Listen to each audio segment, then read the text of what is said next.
Welcome friends at educational platform के इस YouTube channel में आप सभी दर्शकों का बहुत बहुत स्वागत।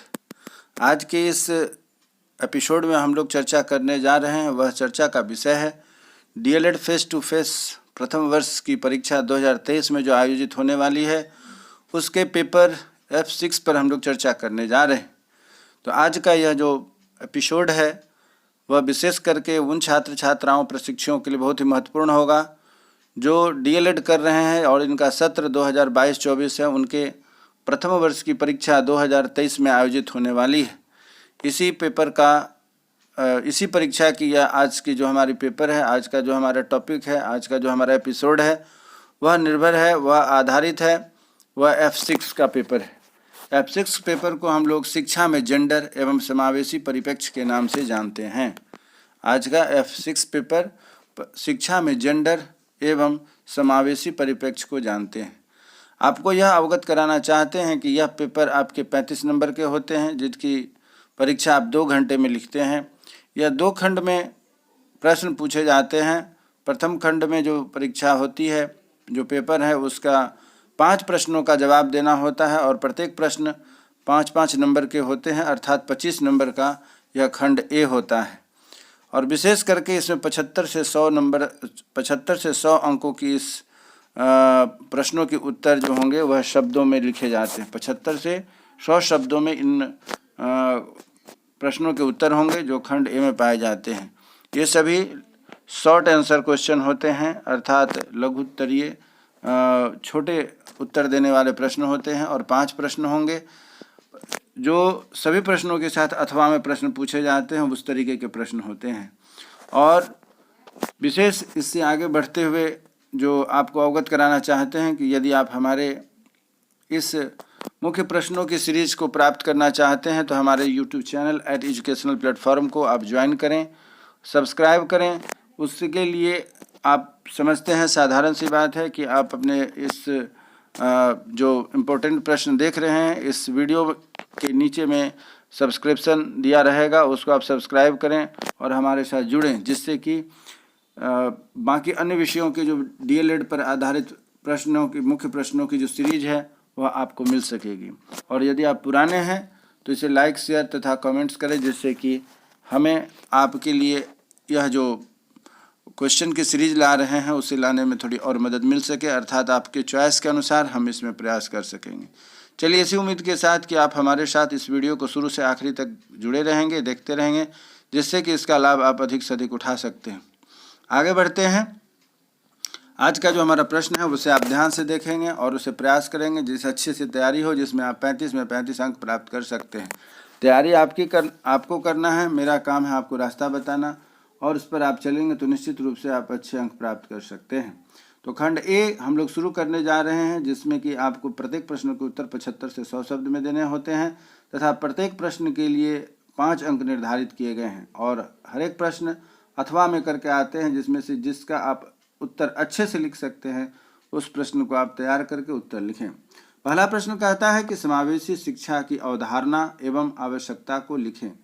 प्रश्न है समावेशी शिक्षा की अवधारणा एवं आवश्यकता को लिखें, और इसी में है कि समावेशी शिक्षा के मुख्य उद्देश्य क्या हैं। यह हो गया प्रश्न नंबर 1। फिर से रिपीट करता हूँ, समावेशी शिक्षा की अवधारणा एवं आवश्यकता को लिखें। समावेशी शिक्षा के मुख्य उद्देश्य क्या हैं, इसे आपको बताना है। यदि इस प्रश्न को आप नहीं कर पाते हैं तो अथवा में जो आपसे प्रश्न किया गया है उसकी तैयारी कर लीजिए कि समावेशी शिक्षा का अर्थ क्या है। समावेशी शिक्षा का अर्थ क्या है, अर्थात समावेशी की शिक्षा किसे कहते हैं, यह आपको आना चाहिए।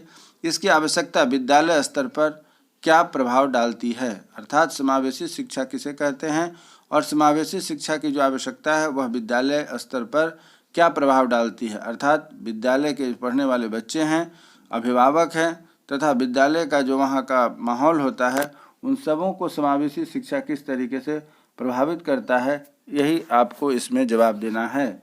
तो कहा गया है कि समावेशी शिक्षा का अर्थ क्या है, इसकी आवश्यकता विद्यालय स्तर पर क्या प्रभाव डालती है, जो आपको बताना है।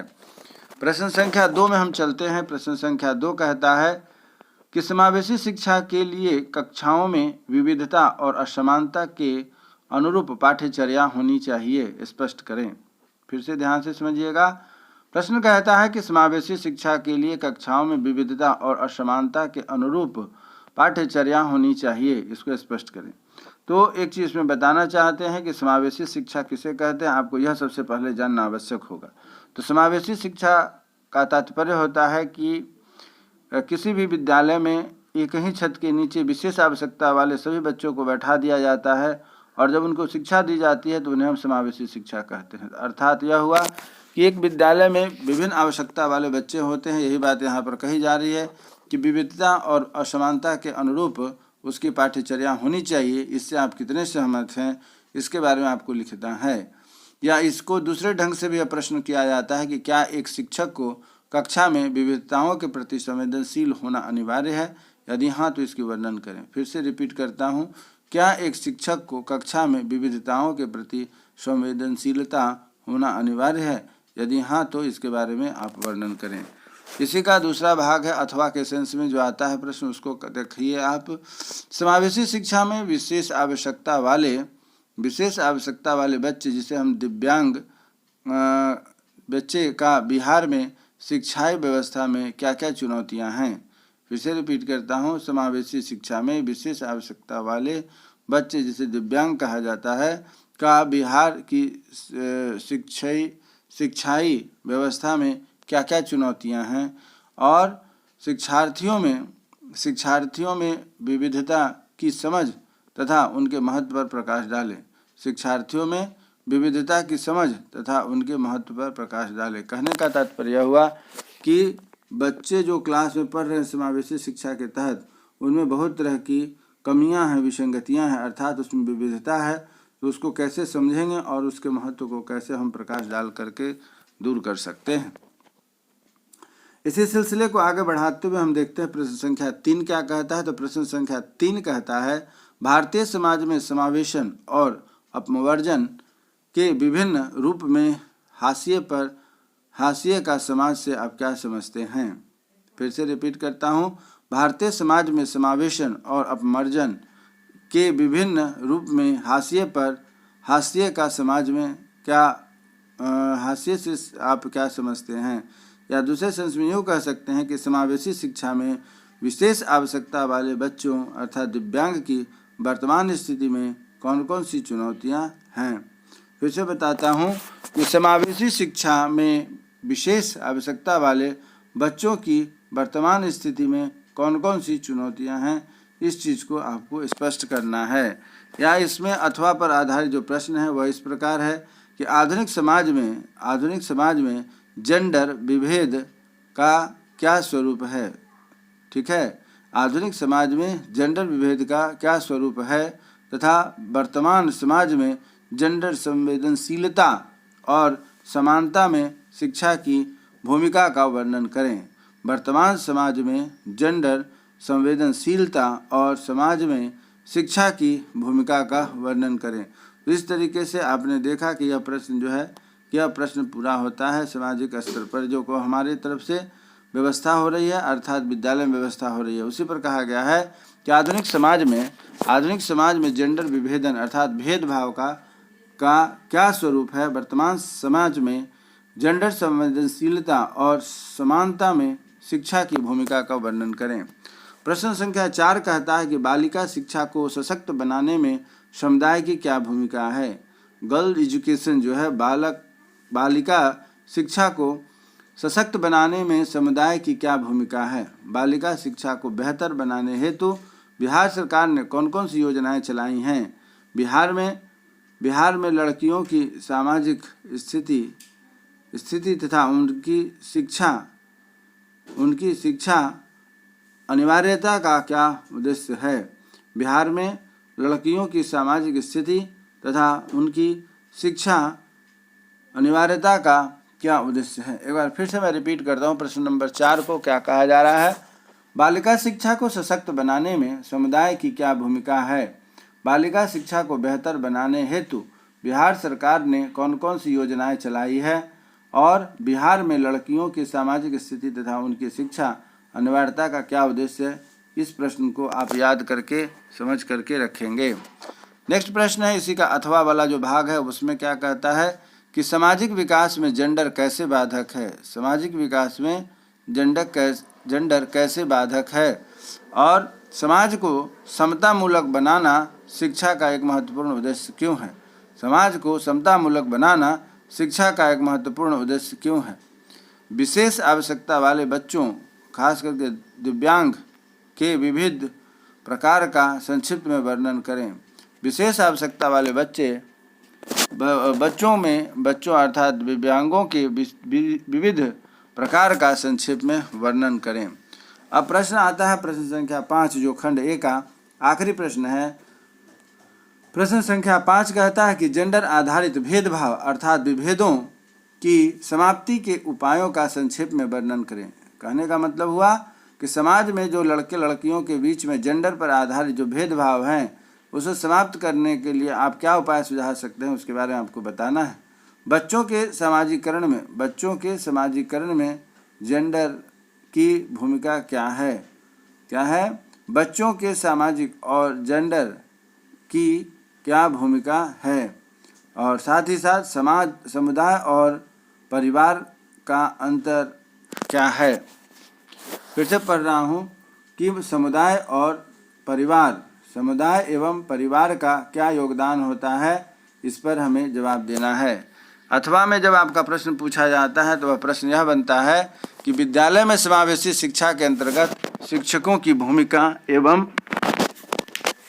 उत्तरदायित्व का संक्षिप्त वर्णन करें। निश्चित रूप से विद्यालय में शिक्षक की जो भूमिका होती है वह बहुत ही महत्वपूर्ण हो जाती है और हम बच्चों को विद्यालय में जो भेजते हैं उसी परिवेश के अनुसार समावेशी शिक्षा के तहत वहाँ पर शिक्षक के द्वारा कैसे उनकी शिक्षा हो पाती है इसी बात को ध्यान में रखते हुए विद्यालय में अपने बच्चों को भेजते हैं।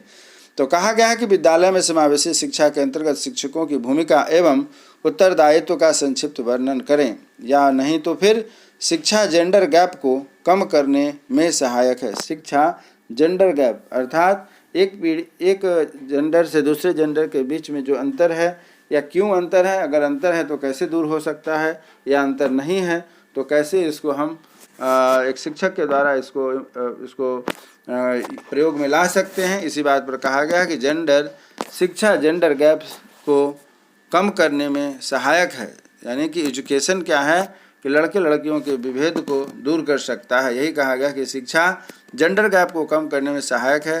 क्या आप इससे सहमत हैं तो अपने विचार दीजिए। इसी प्रकार खंड क आपका पूरा हो गया। अब खंड बी या खंड ख में आए हैं। इस खंड बी के तहत आपको 2 प्रश्न दिए जाते हैं। हर एक प्रश्न जो होंगे वह 200 से 250 शब्दों में लिखने हैं इसके उत्तर को, और यह दीर्घ उत्तरीय अर्थात लंबा प्रश्न है और इसके उत्तर भी काफ़ी लंबे होते हैं। अर्थात दीर्घ उत्तरीय प्रश्न है तो एक प्रश्न जो आपको लिखने हैं वह 10 नंबर के होंगे और जो प्रश्न के जो उत्तर लिखे जाएंगे उसकी जो संख्या होगी वह कम से कम 200 से 250 शब्दों के बीच की होगी। चलिए खंड बी क्या कहता है इस पर आपको ध्यान आकृष्ट करते हैं। समावेशी शिक्षा के लिए आकलन की प्रकृति एवं प्रक्रिया क्या है। समावेशी शिक्षा के लिए आकलन की प्रकृति एवं प्रक्रिया क्या है, विस्तार से लिखिए। इसी से जुड़ता हुआ और एक प्रश्न है कि समावेशी कक्षा का क्या तात्पर्य है। बच्चों के सीखने के लिए शिक्षा का स्वरूप वर्तमान परिदृश्य में कैसा है।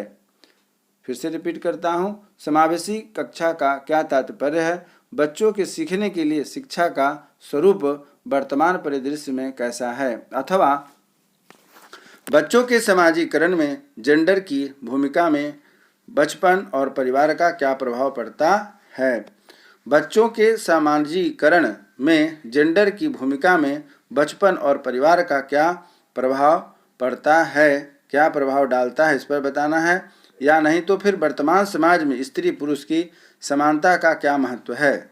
वर्तमान समाज में स्त्री और पुरुष की समानता का क्या महत्व है, इस पर आपको प्रकाश डालना है। ये थे अभी तक के प्रश्न। अब आखिरी में आपके पास जो प्रश्न होते हैं वह प्रश्न भी आपको टिप्पणी के रूप में पूछे जाते हैं। आपको टिप्पणी में लिखना रहता है। तो इन बिंदुओं को आप एक बार ध्यान से सुन लीजिए, समझ लीजिए और तैयार कर लीजिए कि टिप्पणी के रूप में जो प्रश्न पूछे जाते हैं आप उसको कैसे करेंगे। पहला प्रश्न यह कहता है कि समावेशन क है समावेशन, ख है पितृसत्ता एवं नारीवाद, ग है कि पाठ्यचर्या एवं पाठ्य पुस्तक। घ है कक्षाओं में विविधता और असमानता। अंग है विशेष आवश्यकता वाले बच्चे। च है हाशिए का समाज। हाशिए का समाज अर्थात हमारे समाज में कुछ ऐसे वर्ग हैं जो कि शिक्षा को लेकर के हाशिए पर, अर्थात उनके लिए शिक्षा प्राप्त करना बहुत ही कठिन है। यदि उनका सहयोग सरकार नहीं करती है तो वह शिक्षा के क्षेत्र में, शिक्षा के प्रकाश से वंचित रह जाएंगे और उसका जीवन अंधकार में बना रह जाएगा। इसी बात को इसमें दर्शाया गया है।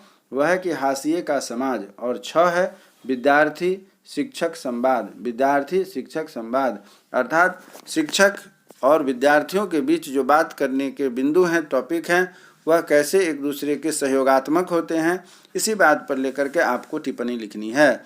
तो कुल मिलाकर के आपको यहाँ पर जो दिया गया है 7 पॉइंट दिए गए हैं। 7 पॉइंट्स में से आपको 2 या 3 प्रश्नों पर टिप्पणी लिखनी होती है। इसको आप ठीक से याद कर लीजिएगा, ध्यान से देख लीजिएगा।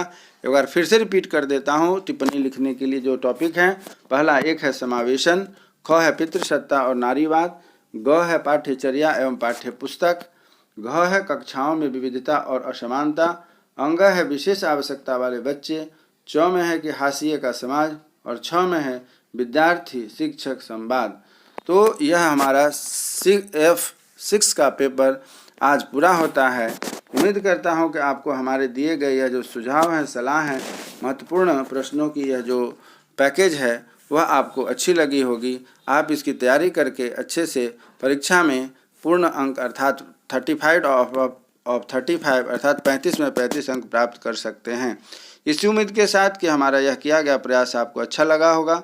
अच्छा लगा हो तो लाइक शेयर सब्सक्राइब करें तथा स्वस्थ रहें, मन लगा करके पढ़ाई करें एवं हमारे आने वाली नए वीडियो का, नए गेस्ट का आप इंतज़ार करें, जिससे कि आपको इससे जुड़ी हुई और भी बहुत सारी जानकारियाँ मिलती रहें और नोटिफिकेशन आपके पास सबसे पहले पहुँचे।